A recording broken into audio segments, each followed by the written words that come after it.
संत मत धारा आपकी सेवा में प्रस्तुत।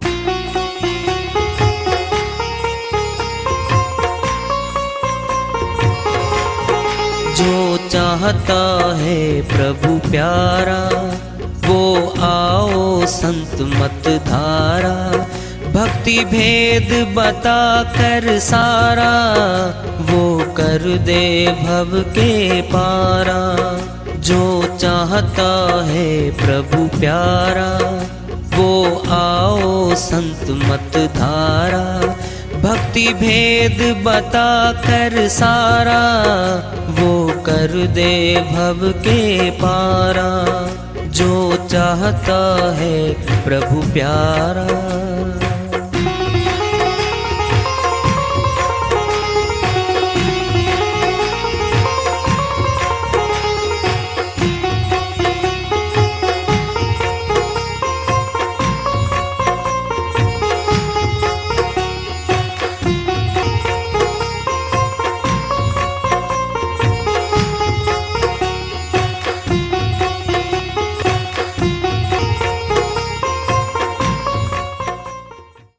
परम पूज्य सदैव स्मरणीय सदगुरु साहिब की जय हो। सतनाम साहेब आदरणीय सर्व संतों की जय हो। उपस्थित आदर के योग प्रभु प्रेमी एवं जिज्ञासु आत्माओं, हम सभी पूर्ण पिता परमात्मा सभी सृष्टियों के रचनहार कुल मालिक हम सब के जीवन का आधार उनकी महिमा को सुनने के लिए एकत्रित हैं। मेरी सभी से अर्ज है कि मैं कोई जगत गुरु नहीं, कोई महाराज नहीं, कोई महामंडलेश्वर नहीं। मैं केवल सभी संतों की चरणों की धूल हूँ और आपका भक्ति मार्ग में सहायक हूँ। मैं अपनी सीधी साधी टूटी फूटी भाषा में, संदूकड़ी भाषा में भक्ति भेद के गुड़ रहस्यों को उजागर करने वाले विचार आपके समक्ष रख रहा हूँ। यदि अच्छे लगे अपनाएं, नहीं तो गैर जरूरी समझकर विसार दें। कबीर साहिब की श्रीवाणी आ रही है, भजन के माध्यम से है, उसको लेते हैं। साहिब अपनी श्रीवाणी में फरमाते हैं, हंसा निकल गया पिंजरे से, खाली पड़ी रही तस्वीर। हंसा निकल गया पिंजरे से, खाली पड़ी रही तस्वीर। खाली पड़ी रही तस्वीर, खाली पड़ी रही तस्वीर। हंसा निकल गया पिंजरे से, खाली पड़ी रही तस्वीर।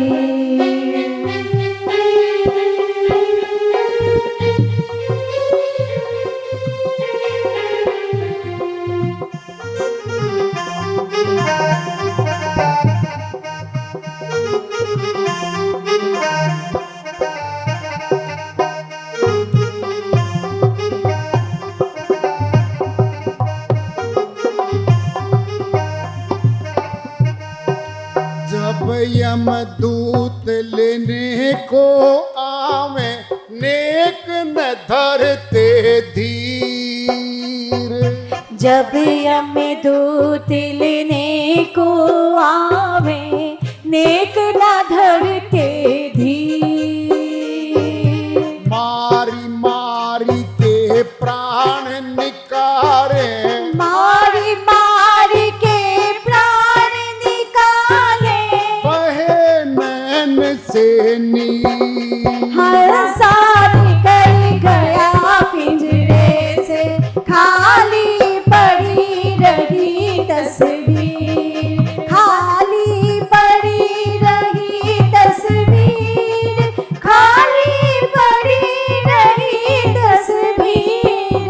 हंसा निकल गया पिंजरे से, खाली पड़ी रही तस्वीर।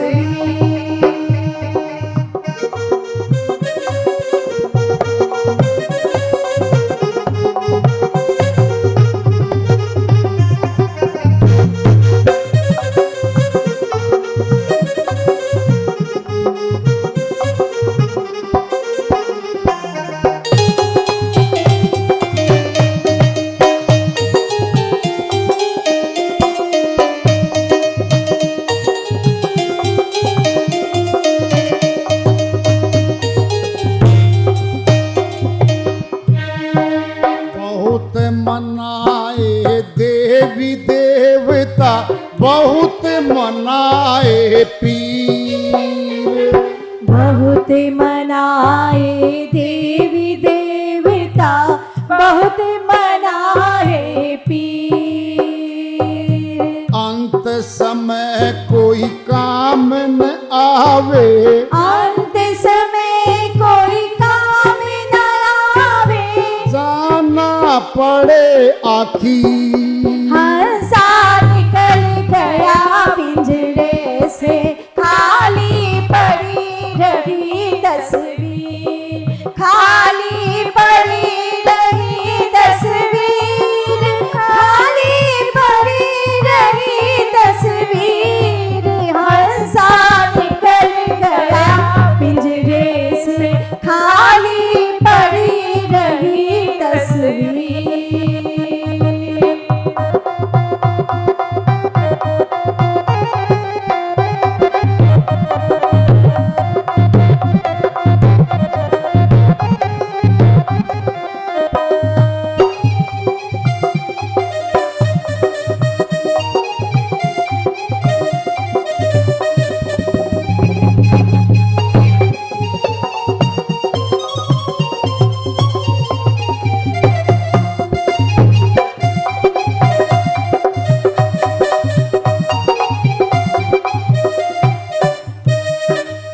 कोई रोवे, कोई मल मल धोवे, कोई उठावे चीर। कोई रोवे, कोई मल मल धोवे, कोई उड़ावे चीर। चार जने मिल मतो उपायो, चार जने मिल मत उपायो। ले गए मर घटती। हंसा निकल गया पिंजरे से, खाली पड़ी रही तस्वीर। खाली पड़ी रही तस्वीर, खाली पड़ी रही तस्वीर। हंसा निकल गया पिंजरे से, खाली पड़ी रही तस्वीर।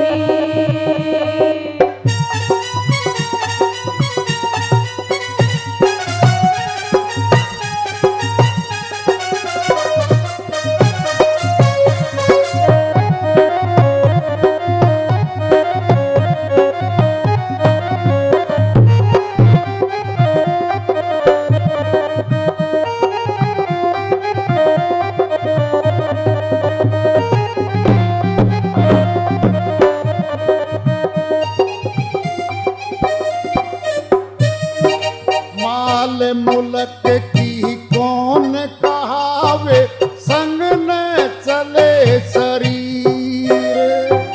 माल मुल्क की कौन चलावे, संग न चले शरीर। जामर घट में इसे जलावे, जामर घट में इसे जलावे। कह गए साहिब कबीर। हंसा निकल गया पिंजरे से, खाली पड़ी रही तस्वीर। खाली पड़ी रही तस्वीर, खाली पड़ी रही तस्वीर। हंसा निकल गया पिंजरे से, खाली पड़ी रही तस्वीर। हंसा निकल गया पिंजरे से, खाली पड़ी रही तस्वीर। श्री वाणी आई है साहिब की, उन्हीं की दया से मेरे करते इसका अनुवाद कर लेते हैं।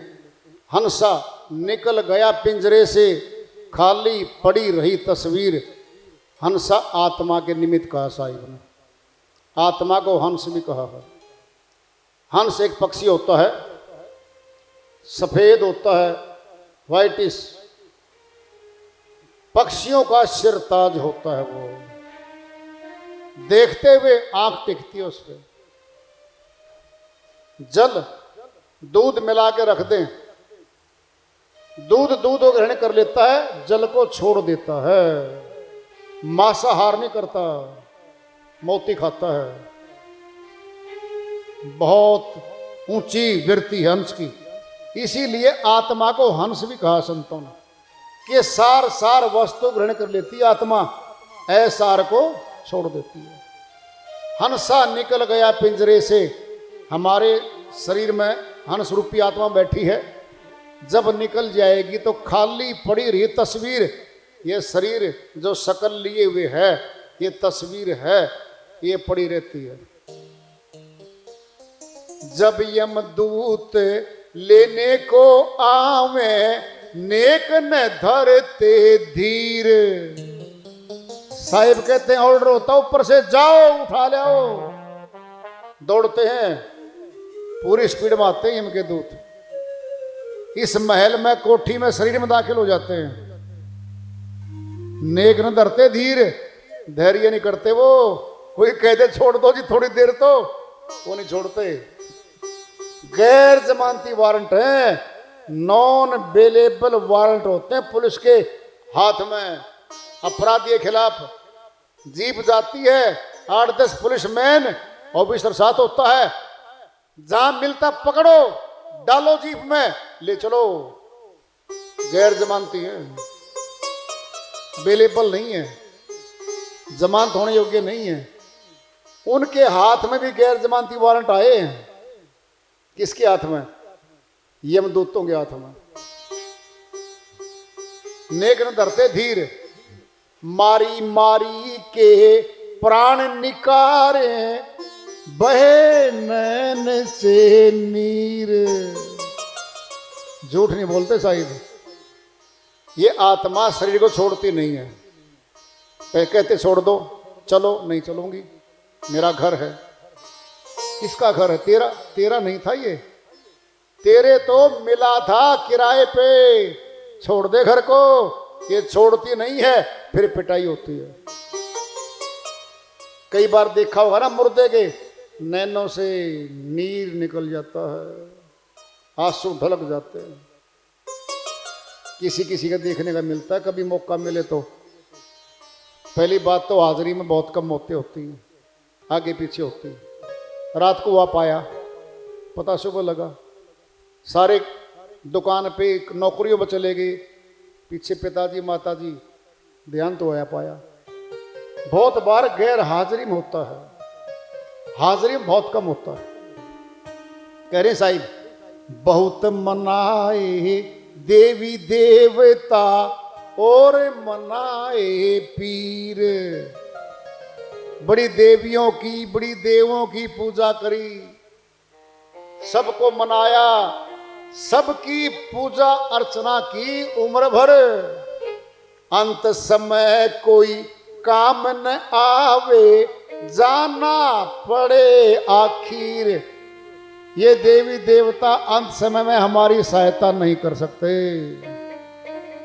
क्योंकि वो भी अपनी हद में मजबूर हैं। वहीं पे उस नीम पे आरूढ़ है सारा सिस्टम। वो भी सीमा में बंधे हुए अपनी में। साहिब कह रहे हैं, कोई रोवे, कोई मलमल धोवे, कोई उठावे चीर।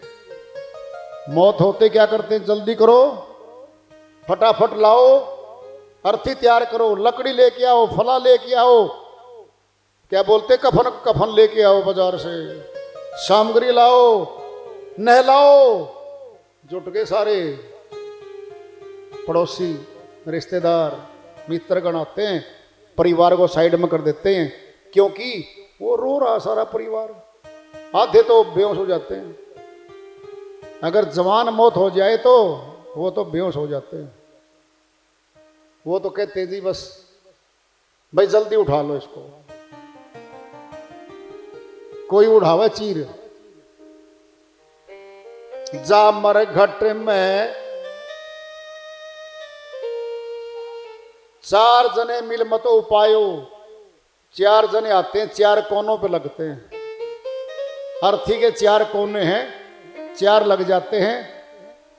ले गए मरघट तीर, शमशान घाट में ले गए। अब कह रहे साहिब माल मुलक की कौन चलावे, संग न चले शरीर।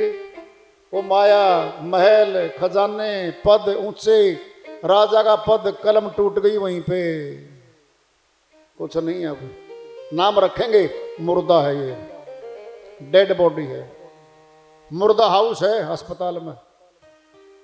जो ही मर जाता है पोस्टमार्टम की वेटिंग में, इंतजार में, मुर्दा खाने में शरीर रख देते हैं, डेड बॉडी। अब 2 हो जाएंगे, ये शरीर किसका है, ये तो उसका है फला अमर सिंह का, वो कहाँ गया, तो वो तो गया। अब देखना जरा 2 होंगे। अब एक था अमर सिंह, दुकान पे गया, वहां गया, वहां गया, वहां गया, अब मर गया, शरीर लेटा हुआ है। एक अजनबी आदमी आया, जी कौन है ये, क्या नाम है इसका, जी अमर सिंह। अमर सिंह कहाँ गया, वो तो गया। आत्मा गई, नाम आत्मा का था। अब सिद्ध हुआ है उस शरीर का तो नाम था ही नहीं, और आत्मा अमर है। बोलेंगे अब ये फला का परिवार है, ये फला का मकान है, वो जालिया है, लेकिन वो अविनाशी आत्मा, उस आत्मा का नाम तो चलता रहेगा रिकॉर्ड में। हमारी पीढ़ी दर पीढ़ी दादाओं की लिस्ट है, जाके निकलवा लो, कहीं भी रिकॉर्ड में दर्ज होती है। उसके अंदर रिकॉर्ड होता है पूरे गांव का, शहर का, मोहल्ले का, दादा फलाना उसका पुत्र पुत्र पुत्र पुत्र, उसको बोलते हैं कुर्सी नामा। जैसे जमीन है गांव में, पूरा रिकॉर्ड होता है जमीन का। जब से गांव बसा है तब से रिकॉर्ड तैयार है उनका। ये जमीन के पूर्वज कौन कौन थे, आगे निकलवा लेंगे कुर्सी नामा, सारे का सब के नाम आ जाते हैं वहां पे। जा मर घट में इसे जलावे, कह गए साहिब कबीर। साहिब कहते हैं भाई सब कुछ निकाल लेंगे, कपड़ों की तलाशी, नोट, जेब में परस पुरुष, मोबाइल, सब। उंगली में अंगूठी थी, पोता है बाके, पिताजी दादाजी की अंगूठी है, उंगली में निकाल ले। क्यों, वहां राख में रह जाएगी। सोने का एक छल्ला नहीं जाता, नाक की नथनी नहीं जाती, सब छूट जाता। उम्र भर कमाता रहता है श्रीमान जी। सभी मनुष्य हैं, सभी अच्छे हैं, ये तो परमात्मा के बनाए हुए हैं। कई बार क्या होता है, किसी किसी को कह देते उसका मुख देख लिया ना, काम नहीं बनेगा आज, ऐसी प्रथा चला देते हैं कई बार। एक दृष्टांत ले लो पिंड में। एक बार एक गांव में नाथू था, जवान लड़का था, 25-26 साल का। उसका पड़ोसी उसे मिलके गया, खेत में खेती बाड़ी करने गया, काम नहीं बना और भूख लग रही, जोर की रोटी नहीं आई शाम तक, और भूखा मर गया। श्याम ने बोला आज मैंने नाथू का मुखड़ा देखा था, आज भूखा मर गया, ये तो मनहूस है भाई। उसने गांव में चला दी, इसका जो मुखड़ा देख के जाएगा न रोटी मिलेगी न काम होगा, ये मनहूस है भाई। सारे गांव में चला दी ऊपर था। अब सारे गांव वाले इकट्ठे हो गए, कहता भाई नाथू आप चले जाओ गांव छोड़ के। क्यों भाई, जमीन है, मेरा मकान है।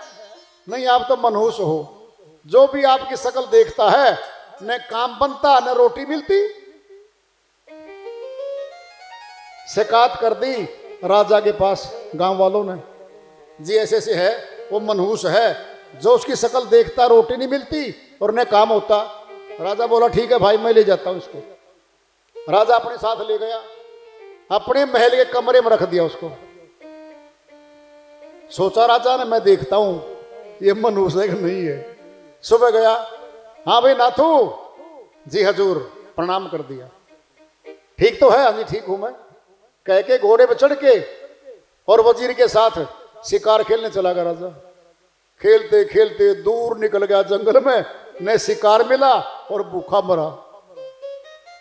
अब मन में कल्पना करे बैठा था कि भाई भूखा मरता है और काम नहीं होता। राजा ने विचार किया जरूर ये तो मनहूस है भाई। आ गया, आके आदेश कर दिया कि भाई 2 दिन के बाद फांसी तोड़ी जाएगी, नाथू को पकड़ लो। और नाथू जेल में डाल दिया। अब 2 दिन के बाद नंबर आना था कि भाई इसको तो फांसी तोड़ेंगे। अब सोचा राजा ने आखिरी बार मिल तो ले भाई, आखिरी इच्छा तो पूछ ले उसकी। अब राजा गया, हे नाथू भाई तेरी आखिरी इच्छा बता दे। कहता साहब जी आप मेरा कसूर बता दो, मैं किस कसूर में बंदी करवा लिया आपने, मने की फांसी तोड़ने लग रहे हो, मेरा कसूर बता दो। राजा बोला भाई तेरी शक्ल देख के गया था, न तो शिकार मिला और भाई भूखा मर गया मैं। हे राजा जी हाथ जोड़ के बोला नाथू जी कुछ बोल पड़ू। कहता बोल ले, सब कुछ बोल, आजाद है, फिर फांसी तोड़ेंगे तेरे को। जी फिर सुन लो भी, नाराज तो नहीं हो गया आप? कहता नाराज नहीं होता, बोल ले। कहता जनाब एक बात बताओ, आपने मेरी शक्ल देखी तो आपने भोजन नहीं मिला और शिकार नहीं मिला, और मैंने आपकी शक्ल देख ली, मेरे को फांसी की सजा मिल गई। बताओ मनुष्य कौन है? बड़ा मनुष्य कौन हुआ?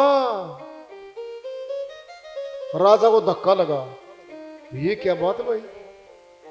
राजा जी शक्ल तो आपने भी देखी थी और मैंने आपकी देखी थी, मेरी देखने से भूखे मरे और आपकी शक्ल देखने से मैं सजाए मौत। तो मनुष्य बड़ा कौन हुआ बताओ जी? राजा का विचार बदल गया। कहता भाई ये तो बहुत न्यायकारी आदमी है, काम का आदमी है, अंदर भीख है, नीडर है। कहता भाई तेरे को तो न्याय करने वाला एक सलाहकार नियुक्त कर लेते हैं। दरबार में नियुक्ति कर दी, बंगला दे दिया, घोड़ा दे दिया, ठाठ बाट दे दिए, सारे ठाठ बाट कर दिए उस नाथू के। तो अब नाथू ने सोचा गांव में चल, अब तो ऑफिसर बन गया, दरबार का घोड़ा मिल गया, टुक टुक टुक टुक करके गांव में गया। गांव वाले देख के सारे इकट्ठे हो गए, नाथू आया, नाथू आया। अरे घोड़े पे है, घोड़े पे? हाँ घोड़े पे है। सारे इकट्ठे हो गए। भाई आप नाथू हो ना? कोई और तो नहीं? कहता नाथू हूं, मेरी जमीन मेरा घर यहीं इस गांव में तो है। भाई कैसे हुआ? अरे तुमने शिकायत करके मेरे को फंसा दिया, सजाए मौत का आदेश पास हो गया मेरा। तो फिर क्या हुआ? फिर मैंने ऐसे से बोल दिया। फिर क्या हुआ? भर्ती कर लिया मैं न्याय करने में। फिर क्या हुआ? मकान मिल गया और घोड़ा मिल गया, और मैं तुम्हारे पास आया हूं। डर गए सारे। तो भाई मामला गड़बड़ होगा, ये तो पिटाई करवाएगा राजा से। हाथ जोड़ के बोले भाई मैंने माफी दे दे, अपने शब्द वापिस लेते हैं, माफी दे दे। तो नाथू बोला भाई बात सुन लो ध्यान से। अरे शकल देखने से अगर ऐसा होता तो भले निशान तुम कोई नहीं बचता, सारे मरे पाते मेरे को, तुम सारे जिंदा हो। बाई चांस कर्म का फल मिलता है, कर्म के फल में दुख सुख आते हैं। तुम्हारे कर्मों का लेखा मैं नहीं लिखता, तुम खुद लेखाकार हो और अपने कर्मों का भुगतान तुम खुद करते हो। और जिम्मे तुमने मेरे लगा दिया, ये तो शुक्र करो उस साहिब का कि मेरे बुद्धि दे दी, सूझ दे दी, मैं राजा के सामने बोल गया। आज मेरी जान भी बच गई है और रुतबा भी मिल गया है। तो मनहूस कोई नहीं होता, हमारे पाप कर्म मनहूस हैं जो दुख देते हैं, हमें पीड़ा देते हैं, वह मनहूस होते हैं। और भक्तों को तो कुछ बिगड़ता ही नहीं, कोई मिले, वो तो कुत्ते में ही भगवान देख लेते। नामदेव ने देखा था, नामदेव संत कुत्ता आया एक, रोटी उठा ली, कटोरा लेके घी का, और पीछे पीछे जा रहा है कुत्ते के पीछे। प्रभु जी सुखी तो ना खाओ, घी तो लेते जाओ, घी तो ले लो। कुत्ते में परमात्मा देख रहा है वो।